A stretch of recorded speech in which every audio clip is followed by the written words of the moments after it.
Good afternoon, everyone. Thank you for joining today's webinar on fluorinated coated cans for PMDI FEP Coated Can. My name Lemming from Bussiness Observation. Respiratory diseases rank among the world's 4 major chronic diseases, accounting for 10% of all non-communicable disease-related deaths globally. PMDI, DPI, soft mists, nebulized inhalers, and nasal sprays is currently the most commonly used type of medication, offering patients great convenience. Today, we will discuss the packaging cans for PMDIs, and we are delighted to welcome 4 guests from the R&D Center in Shanghai Jiatian Pharmaceutical Packaging Company Limited. They are Song, Nick, Felix, Riss, and Rain. Welcome. Firstly, could you introduce yourself briefly? Hello everyone, I am Song, and I am responsible for the R&D Center called Product Technology Department.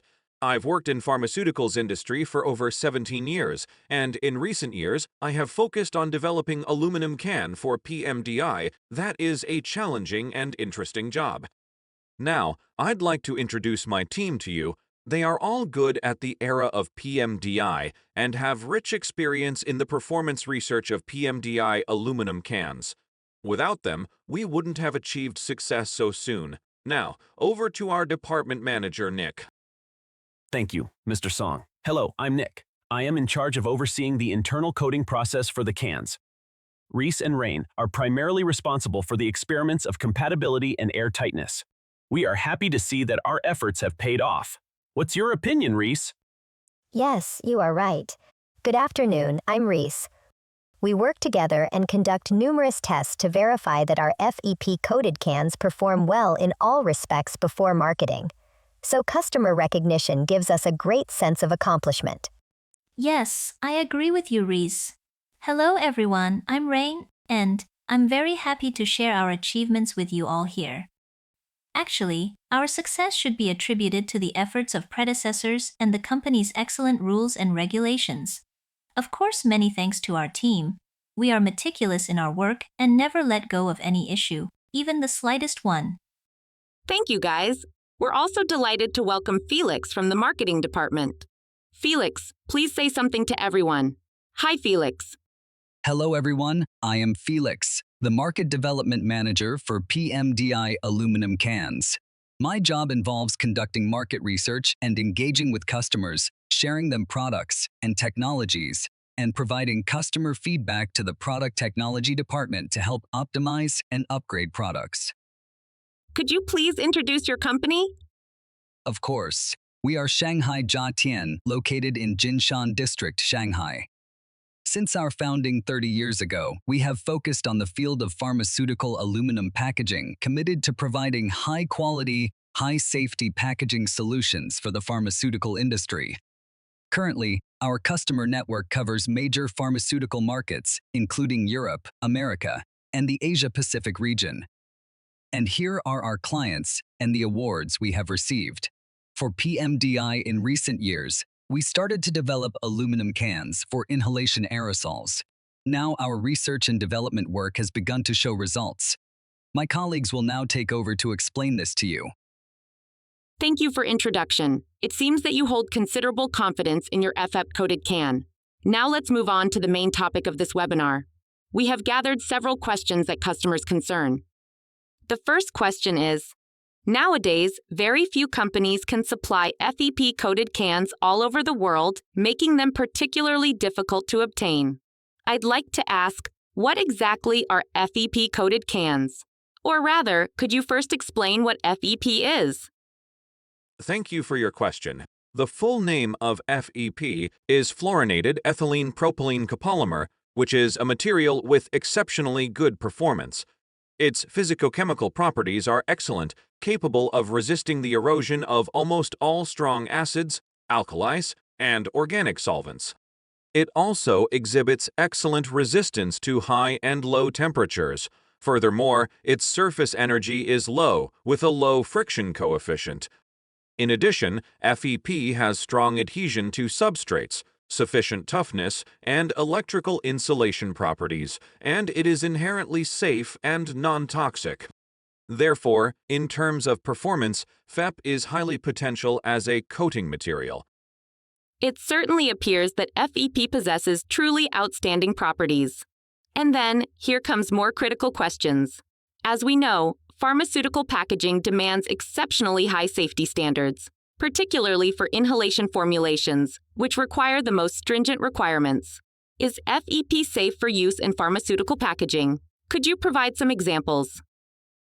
Actually, the requirements have always been the highest and most stringent, both in inhalation preparations and injectable preparations.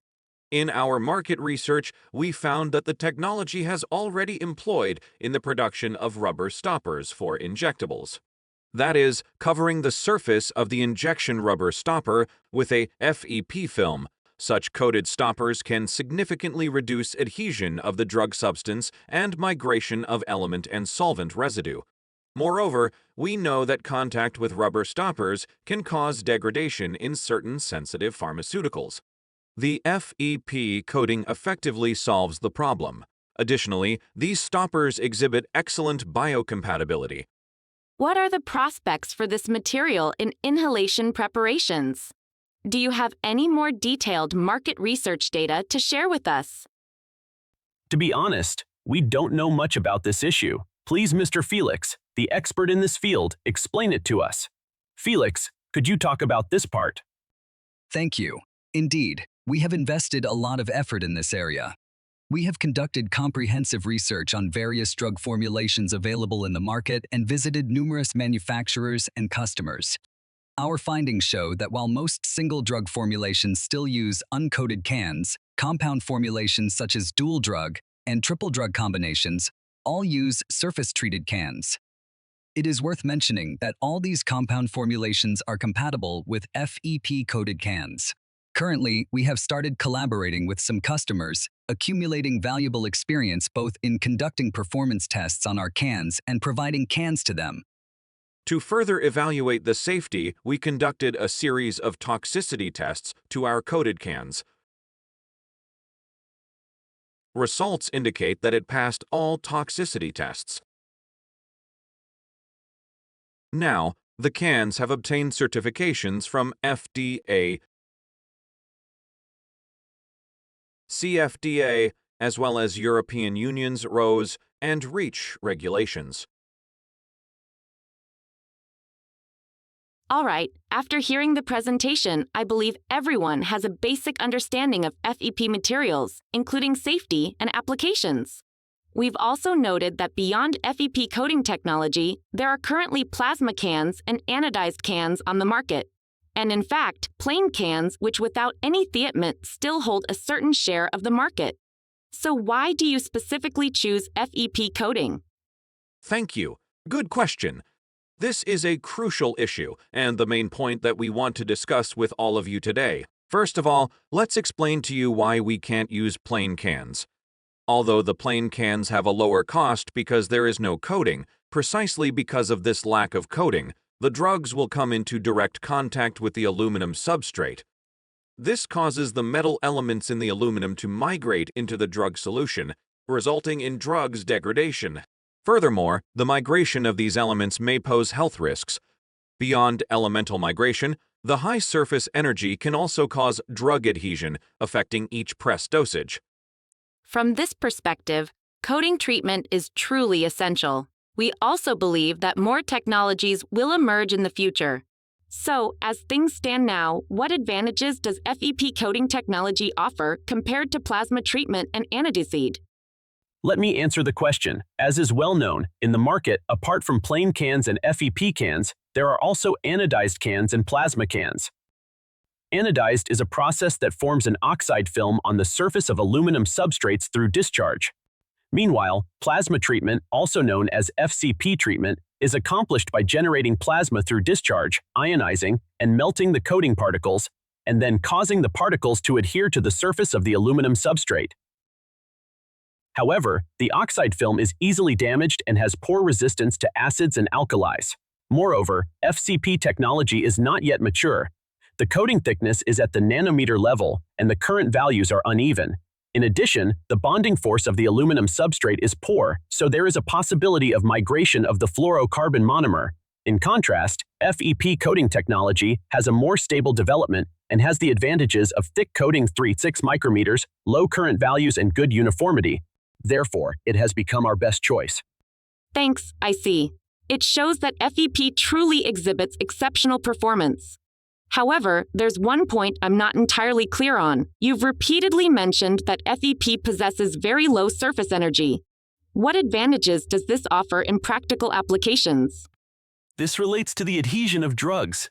The adhesion of packaging materials to the drugs will affect the drug content per press during daily use, especially for suspension PMDI. Therefore, it is very necessary to reduce the surface energy of the cans and decrease the adhesion of the drugs. It seems that you have made thorough preparations across every stage. Well, since you mentioned experiments, it's about time we discuss the experimental verification aspect. What specific tests have you conducted to evaluate the can's performance? Oak, thank you. Regarding the performance of the container, in fact, it mainly depends on the performance of the FEP coating. The physical and chemical properties as well as the inner surface characteristics of the coating were examined to reflect the performance of the container in terms of drug degradation and drug adhesion. Most of these experiments were conducted by Reese and Rain. They are more familiar in this field. Hi, madam, could you give a presentation? Thank you, Mr. Song. You've always kept tabs on how the experiments are going. Well, let me explain. First, we conducted tests on the physical and chemical properties. We tested the coating with copper sulfate per FEA standards, using copper-aluminum displacement to check performance. You see, copper built up clearly in the FCP can versus the FEP-coated one.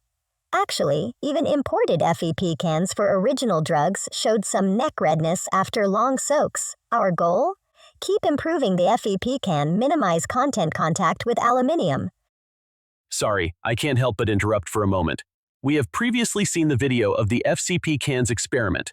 The result was good. The reason is, please take a close look at the standards. Their experiment only lasted for 2 minutes, but once it exceeded this time, the result was not good. That's it. Our FEP-coated cans show more stable physical and chemical behavior, also proven in conductivity tests. Following FEA rules, we saw that FEP-coated cans' current readings at 4 seconds were always under 10 milliamps. But FCP cans gave very jumpy readings. This shows the FEP coating holds up really well across the whole surface, while the FCP type isn't holding up as well here. Subsequently, we did acetone wipe test to see if the coating rubs off. After 50 wipes, the FCP can went shiny and the swab turned black. That means the coating came off. But even after 200 wipes, the FEP coating stayed fine and the swab stayed clean. Clearly, FEP holds up much better against solvents. This result is truly remarkable. So now we know that the FEP-coated can own outstanding physicochemical properties. So, how does it fare in terms of surface characteristics? The surface energy really matters for drug containers. We carried out dyne test and contact angle test to verify. It shows same result on plain can and FCP can while dyne pen leaves marks, but rapidly shrinks into small droplets on the surface of the FEP-coated can. It has not been wetted, showing lower dyne value. Contact angle results back this up. FEP-coated can has larger contact angle, lower surface energy, and can effectively reduce drug residue. We also conducted tests on the spray rate per press to directly investigate the adhesion of the drug to the packaging material. The result also showed that regardless of whether it was normal placed or inverted placed, after being stored for 1 month and 3 months, the volume ejected per press from the FEP-coated can still reach over 95%, proving its low drug adhesion.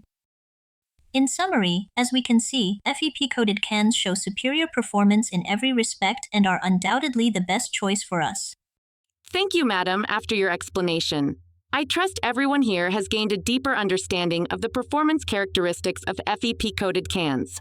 As we discussed earlier, many original research pharmaceutical manufacturers choose FEP-coated cans for their products. Your objective is essentially to achieve domestic substitution for imported products. How do the cans you produce compare to those used by original research manufacturers in terms of their suitability for substitution? This is indeed something we are quite proud of. Yes, in market research, we found that many international pharmaceutical giants, such as GlaxoSmithKline and AstraZeneca, employ aluminum cans coated with FEP. And it's true, we aim to achieve the can's domestic substitution. So, we purchased several original drugs from the market and transferred them to our FEP coated cans. Perform accelerated testing at 40 Cersiju and evaluate coating integrity after 3 months. The results indicate that they have excellent compatibility with drugs, confirming the excellent performance of our FEP coated cans. It's absolutely astonishing me. And we also want to ask, although you mentioned the coating passed toxicity testing, might the spraying process itself have an impact? Have you conducted any other compatibility tests? Regarding this issue, we conducted extractables and leachables tests to see what comes out of the cans, comparing FEP-coated plain and FCP types. No organic stuff showed up in any cans. But for elements in the formula and heavy metals, FEP-coated cans had very little come out. FCP and plain cans, though, had higher levels of aluminium and magnesium. It's worth noting FCP cans also had some silicon, zinc, and heavy metals, likely from plasma treatment. Excellent. Thank you both for such insightful explanations. We trust today's webinar has deepened everyone's understanding of FEP-coated cans. We wish your products ever-expanding market success. Once again, our sincere gratitude to you both. Lastly, is there anything else you'd like to share with us? Thank you so much. Our achievements so far really come from the hard work of everyone in our company, and even more from your trust and support. Moving forward, we'll continue to listen closely to your needs. If you're interested in working with us or have any questions, really anything you'd like to know, please feel free to reach out anytime. Here are our website and email address. We look forward to working together with you to contribute even more to global health and well-being. Thanks again, everyone. Thank you, everyone. Okay, once again, our thanks to all 4 speakers. That concludes this webinar. Thank you for your attention. See you next time. Goodbye.